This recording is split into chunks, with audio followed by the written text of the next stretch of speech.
Beshem Hashem Naaseh Venasliach Shalom Uvracha Lekulchem. On est aujourd'hui mardi, autant pour moi, 8 du mois de juin et déjà le 28 du mois de Sivan. On étudiera une idée sur apprendre de la paracha de Korach selon le Rav Yonah Metzger Ayakar chez Badel Chaim Alukim. Shiur acheté aujourd'hui par Sandra Esther Kasuto pour la réussite de tous ses enfants, Eden, Ethan et Aaron Cohen, ainsi que toute sa famille et toute sa descendance, à qui on souhaite tous les bonheurs du monde. On pensera à la refouach lema de tous les malades d'Israël, Bichlala, Machotia, Yekara, Mortim, Akdosha, Vatorah, Sarat, Batefrat, Myriam, Kol, Echad, Veechad, Mibnei Israël. La liste est longue, donc on avance directement avec votre permission. Et on pensera à l'élévation de l'âme chez le Kol, Mete Israël, Bichlam, Georges, Eli Ben Simcha, Alice, Betor, Mete Israël. Todaraba à Sandra Esther Kasuto pour nous soutenir pour ce shiur. Shemvarech Otar. On avance dans la liste, doucement mais sûrement. Je m'excuse pour tous ceux dont je n'ai pas encore avancé. Je vous demande juste de me pardonner. La liste est longue, tant mieux pour nous. Et de l'autre côté, il faut quand même faire les shiurim, mais on ne peut pas faire plus que ce que l'on fait. Dans la paracha de Korach, il y a une énorme question à propos de ce qui s'est passé.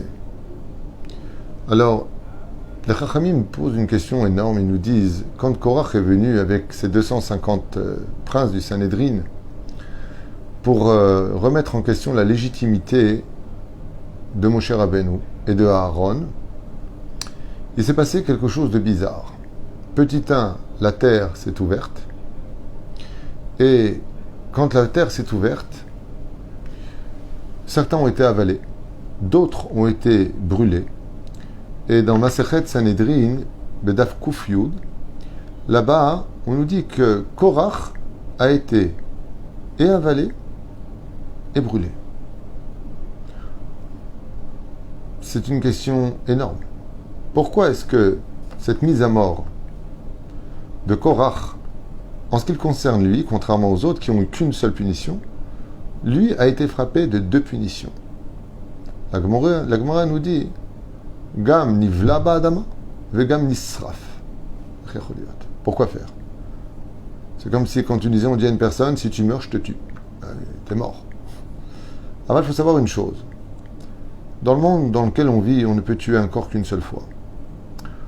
Quand la neshama est en dehors du corps, même si on tue la neshama, on dit tous les jours dans la Hamida, Hashem memit ou mehaye. Memit ou mehaye. Dieu peut tuer et refaire vivre. Il fait allusion à la neshama, qui combien même elle pourrait être consumée par le feu, Dieu la recompose vivante. Et c'est pareil, Bezrat Hashem, pour le fait qu'elle soit avalée. Le Créateur du monde n'a pas de limite. Ce n'est pas parce qu'il se limite à se dévoiler chez nous qu'il est pour autant limité dans le monde de la réalité. Mais la reine, en ce qui concerne la conduite infâme de Korach Bechol Adato, ici la Gemara nous dit que Korach, non seulement il a été brûlé, mais il a été avalé. Vachélaï Lamashtaim. Pourquoi 2? Deuxième chose qui est encore plus pertinent, c'est comment se fait-il que Moshe Rabbeinu alav Shalom, le fameux Sanégor d'Israël, celui qui avait l'habitude de toujours trouver des excuses et de trouver les mots pour défendre le peuple d'Israël, jusqu'à ce que Dieu lui ait dit Salarti kidvarecha, quand il y a eu la faute du Vaudor, quand il y a eu la faute des Meraglim, quand il y a eu la faute de toutes les fautes du début à la fin, juste celle de Korach. Non seulement Moshe ne défend pas Korach, non seulement Moshe ne réagit pas vis-à-vis de Korach. Paul al-Panav, il est tombé sur sa face. Les Chazal nous disent que quand il est tombé sur sa face, Moshe a supplié Dieu de punir Korach. Oufren, le fait de s'en prendre à Moshe serait-il plus grave que de faire un veau d'or? Oufren, le fait de remettre en question la légitimité de Moshe et de Aaron serait plus grave que de parler du mal du peuple d'Israël, du Dieu d'Israël ou de la terre d'Israël? Pourquoi Moshe, d'un coup, ne réagirait pas comme Abraham l'a fait avec Sodome et Gomorrhe? Aïm Tispet Tzadik Imracha, on a vu que pour les plus grands Rishaïm de l'histoire, Abraham Avinu était un grand Sanégor de toutes les créatures. Et pourtant, on dit que Moshe a dépassé tout le monde. Et là, Moshe ne réagit pas. Première question, pourquoi 2 punitions pour Korach? Que les autres soient punis ou ils ont été avalés ou brûlés, on comprend éventuellement. On joue avec le feu, la Torah est faite de feu, Moshe est fait de feu, son visage était comme du feu. on veut bien, mais pourquoi 2 punitions? S'il a fauté, alors 1. Et puis pourquoi 2? Pourquoi pas 3? Zot Hashela Gdola. Alors il explique comme ça, dans ma Masechet Sanhedrin, si on continue là-bas, Bedaf Koufio, dans la page 110, on raconte une histoire d'un marchand, Ishmaéli, un arabe, qui a rencontré un jour Rav Abba Bahana, et il lui a dit, tu sais, si tu as envie, tu viens avec moi, et je vais te montrer exactement le lieu où dans votre Torah à vous, Korach a été avalé. Ah, quand il a entendu ça, Rav Abba Bahana, il lui a dit, allez, emmène-moi. Et la Gemara nous raconte qu'ils ont été là-bas. Et qu'est-ce qui s'est passé? Quand ils sont arrivés à l'endroit, il y avait là-bas, bizarrement, 2 trous. Une fois de plus, 2 punitions, et là-bas, il y avait 2 trous, duquel s'échappait une fumée sortie d'un feu extrêmement violent, une fumée noire qui sortait par ces 2 trous. Et donc, épaisse comme ça. Et quand il a vu ça, eh bien, Rav Abba Bahana, il s'est étonné. Et l'Ishmaéli lui a dit, tu devrais mettre ton oreille et écouter ce qui se dit en bas. Quand il a mis son oreille, il a entendu 2 choses ma'aniennes. C'est que Korach, Datan et Aviram, qui étaient donc ballottés entre les 2, criaient Moshe Emet, Vetorato Emet, V'anchum Badaim. Les 2 choses qu'il faut retenir pour cet enseignement, c'est qu'ils ont crié que Moshe est Emet. Donc ils font une totale reconnaissance, et non pas teshuva, de la légitimité de Moshe, qui est Emet. Mais ils disent aussi que la Torah est Emet. Et là, il y a un chidouche. Arrête, c'est au nom de la Torah que Korach est venu, Kivyachol, se battre contre Moshe Rabbeinu. Et dans la punition, la Gemara, dans Masechet Sanhedrin, Kuf Yud, nous dit que non. En réalité, il y avait beaucoup plus grave que cela. Et c'est ce qu'on va découvrir ensemble, si Dieu veut. Dans le Sefer Tehilot Yitzhak, il ramène là-bas au nom du Sefer Mishlei de Shlomo HaMelech, le verset qui dit « Ach nafsha mikiria oz ». Ma peroucha davar, de qui est-ce qu'on parle? Et là-bas, le Sefer Tehilot Yitzhak, il dit « Ach nafsha » c'est Korach. Celui qui est tombé, celui qui a déçu, celui qui a été Hashem Ishmor, le rachat, c'est Korach.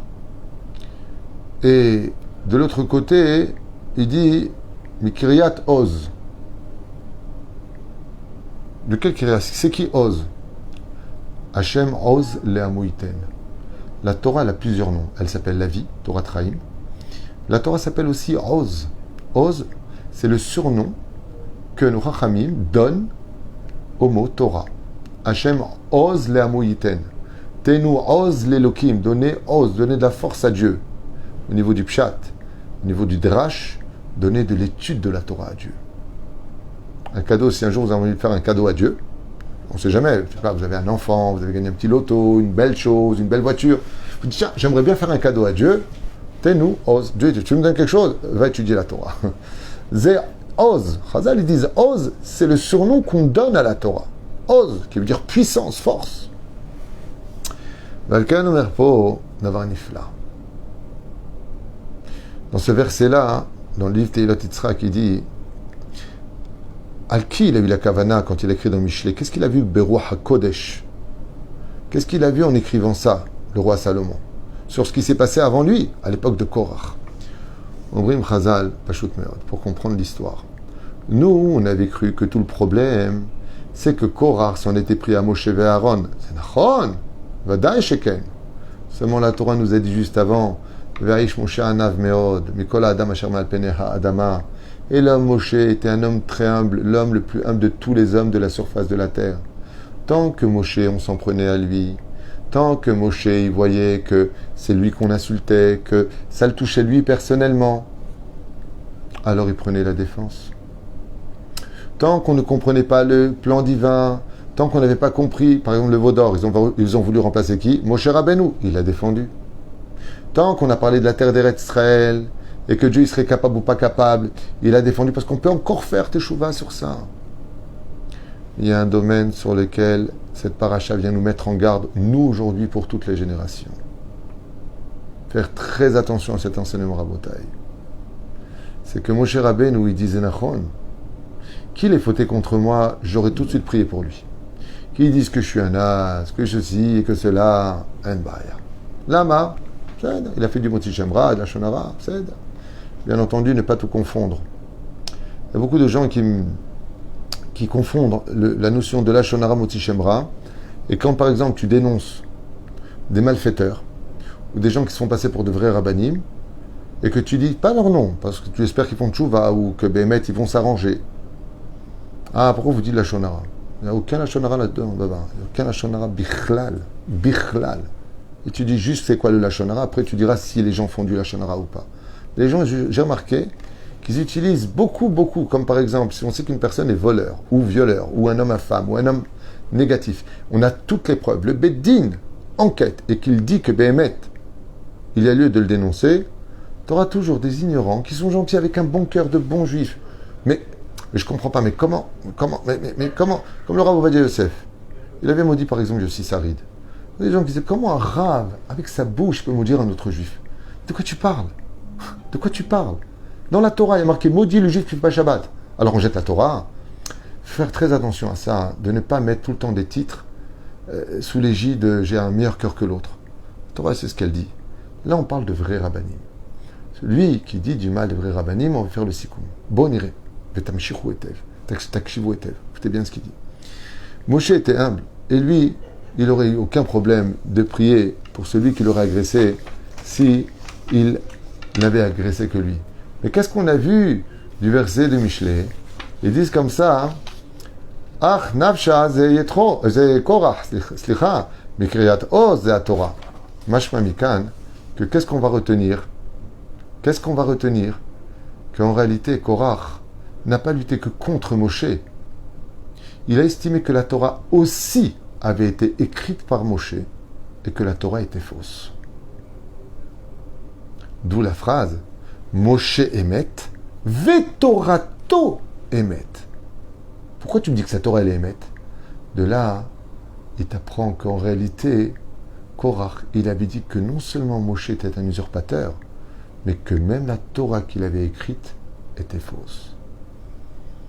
Alors, il est venu, il a mis son oreille et il a entendu Moshe émet, Vetorato émet, Vanachnu badaim. C'est nous les bidons, c'est nous qui sommes trimballés, c'est nous qui avons menti, c'est nous qui ne sommes pas bécédères. Ombrim Chazal, quand il s'agit de l'honneur de la Torah, que cette Torah est bafouée, qu'on trafique la Torah, qu'on enseigne des shkarim au nom de la Torah, qu'on fait tomber le peuple en utilisant la Torah. Sur ce, Moshe nous apprend qu'il a prié pour qu'ils soient punis, pour que Dieu les enlève. Et l'oul Moshe Rabbeinu, les kafsrout, la teshuva, non. Quand il s'agit de la Torah et de l'honneur de la Torah, ça ressemble à quoi? Je vous pose une question, chers amis. Si vous êtes avec votre maman, ou si vous êtes avec votre papa, et que quelqu'un vient, il crache au visage de votre père, et il lève la main sur votre mère, vous allez lui dire, calmez-vous, vous êtes malade, faut faire tchouva. Je ne connais pas de gens qui vont réagir ainsi. S'il vous crache sur vous-même, ou s'il vous pousse, vous allez être face à une épreuve d'humilité. Mais quand il s'agit de vos parents, vous allez vous tenir comme des lions. Parce qu'il y a l'honneur du père et de la mère. Honore ton père et ta mère. Depuis quand tu craches mon père, ça va pas, non? Nachon. Ainsi dit Moshe Rabbeinu. La mère d'Israël, c'est la Shekhinah. Le père d'Israël, c'est la Torah. Mais la reine, étant donné que Korach a bafoué la Shekhinah et qu'il a détourné le sens de la Torah, on ne voit pas Moshe réagir du tout. Dans ce cas-là, on arrive à l'apogée du Shiur. Si donc Moshe n'a fauté réellement, puisque Moshe l'aurait pardonné, si c'était lui, alors pourquoi Korach a-t-il été puni de 2 punitions? À la limite, on aurait enlevé Moshe, il resterait que la punition de la Torah. Ambrim Chazal, Davar Nifla. Écoutez bien ce que vous allez entendre maintenant. Mikan mi parashat Korach. Waouh, c'est Davar Nifla. L'omdim Davar Chamour. Korach hata ben Adam la Chavero. Il a fauté non seulement vis-à-vis de lui, mais de Moshe et de Aaron. Donc ben Adam la Chavero, entre l'un et son prochain. Avalgam hata ben Adam la Makom. Il a aussi fauté vis-à-vis de Dieu, qui nous a donné sa Torah qui vient du ciel. Comme le dit la Gemara dans Sanhedrin 90 Amoud Aleph, tout celui qui dit que la Torah ne vient pas du ciel, que c'est un homme qui l'a écrit, est appelé apikoros. Et c'est exactement ce qu'a fait Korach. C'est un apikoros de très haut niveau, qui a osé dire que la Torah a été écrite par Moshe. Et donc si Moshe est un manipulateur et un menteur, tu peux être certain que son œuvre aussi l'accompagne. Al-Ze Amrou Chazal. Dans ce cas-là, on aurait dû voir qu'une seule punition. Il aurait été donc ou avalé, ou brûlé. Ce qui fait que ceux qui, Ejdat Lamo, la Torah est appelée un feu, ceux qui ont parlé du mal de la Torah ont été brûlés.